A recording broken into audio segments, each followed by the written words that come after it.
मीना माझी चांगली जवळची मैत्रीण. ती LICमध्ये मोठ्या पदावर आहे. चांगला पगार मिळवते. पण तिचं वागणं जरासं विचित्र आहे. खटकणारं आहे. ती नेहमी असमाधानी असते. मी तिला कधीही भेटले की थोड्या वेळाने मलाच उदास आणि निराश वाटू लागतं.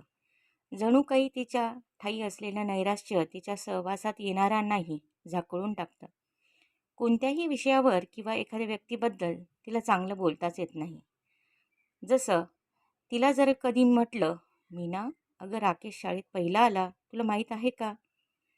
त्यावर मीनाची प्रतिक्रिया असेल, "अगं येणारच, त्याचे वडीलच त्या शाळेत शिकवतात."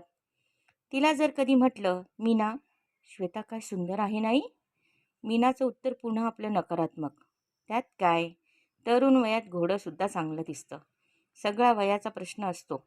जरा थोडे दिवस थांब, श्वेता कशी घाणेरडी दिसायला लागेल बघ." जर कधी तिला म्हटलं, "मीना, काय छान गरम हवा आहे ग, चल फिरायला जाऊया." त्यावर तिची प्रतिक्रिया, "नको ग, किती गरम होतंय आणि फार चाललं की मला खूप थकायला होतं. शिवाय फिरणं तब्येतीला चांगलं असतं, असं कुणी सांगितलं? तुझ्याकडे आहे का काही पुरावा?" तर अशी ही मीना, ती आपल्या फ्लॅटमध्ये एकटीच राहायची. कारण तिचे आईवडील दिल्लीला होते. ती त्यांची एकुलती एक मुलगी होती. त्यामुळे या ना त्या गोष्टीबद्दल सतत कुरकुर करत राहण्याची तिला जणू सवयच होती. स्वाभाविकच तिचा सहवास कुणाला न हवा असणार. सगळे तिला टाळायचे. तिला भेटायला कधी कोणी जात नसे. अचानक एक दिवस मीनाची मुंबईला बदली झाली आणि आम्ही सगळे तिला विसरूनही गेलो.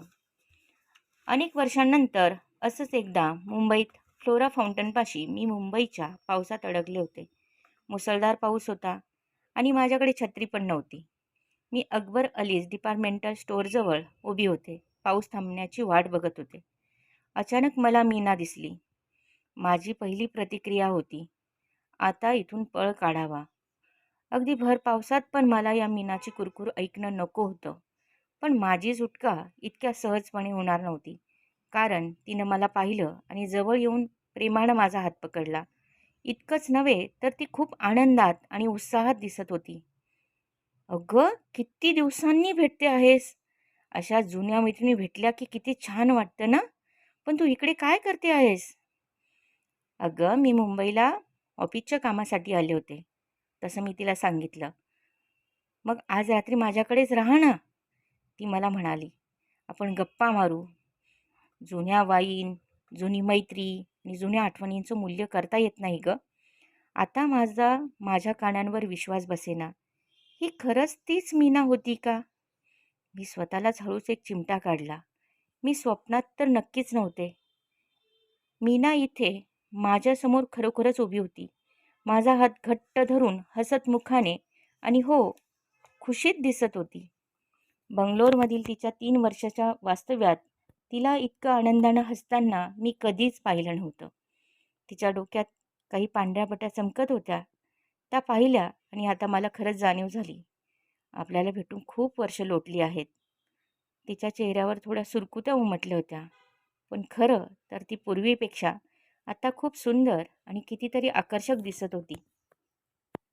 अखेर मी कसंबसं तिला सांगितलं, "मीना, मी आज रात्री तुझ्याकडे नाही राहू शकत. मला रात्रीच्या जेवणाचं बोलावणं आहे. पण मला तुझं कार्ड दे.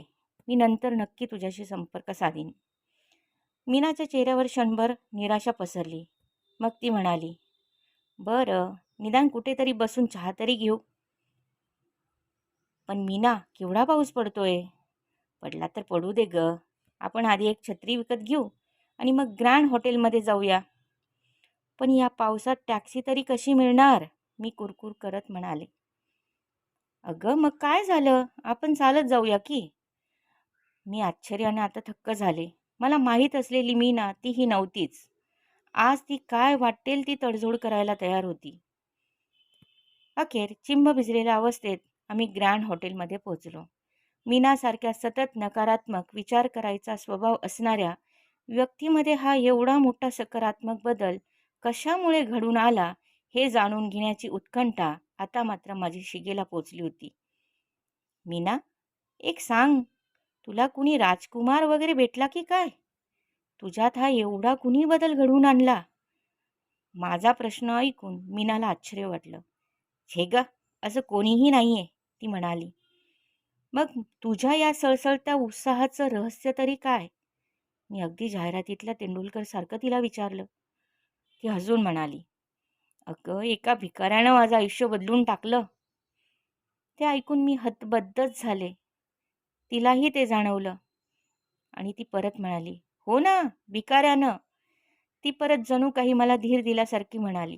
मग तिने स्पष्ट करून सांगितलं, "तो म्हातारा होता. आपल्या 5 वर्षाच्या नातीबरोबर आमच्या घरासमोर राहायचा. मी पूर्वीपासून किती निराशावादी विचारसरणीचे होते हे तुला माहीतच होते. मी रोज घरातलं शिळं अन्न उरलं की त्या भिकाऱ्याला देत असे. पण त्याच्याशी कधी एक शब्दही बोलत नसे. तोही कधी काही बोलायचा नाही.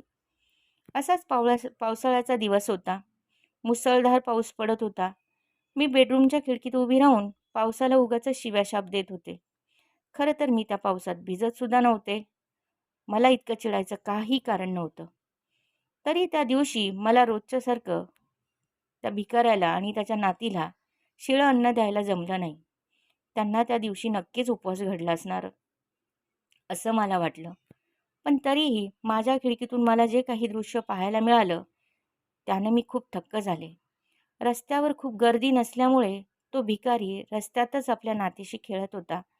ते जोरजोरात हसत होते, टाळ्या वाजवत होते, ओरडून आनंद व्यक्त करत होते. जणू काही नंदनवनात असल्यासारखे. त्यांना भुकेची पर्वा नव्हती, पावसाची चिंता नव्हती. ते दोघेही चिंब भिजले होते आणि अतिशय आनंदात होते. त्यांचा तो जगण्याचा दुर्दम्य उत्साह पाहून मला त्यांचा खूप हेवा वाटला. ते दृश्य पाहून मी थोडं आत्मावलोकन केलं. माझ्या जीवनाविषयी शांतपणे विचार केला. मला जेवढ्या सुखसोयी, जेवढा ऐशोआराम उपलब्ध होता, त्यापैकी काहीसुद्धा त्यांच्यापाशी नव्हतं.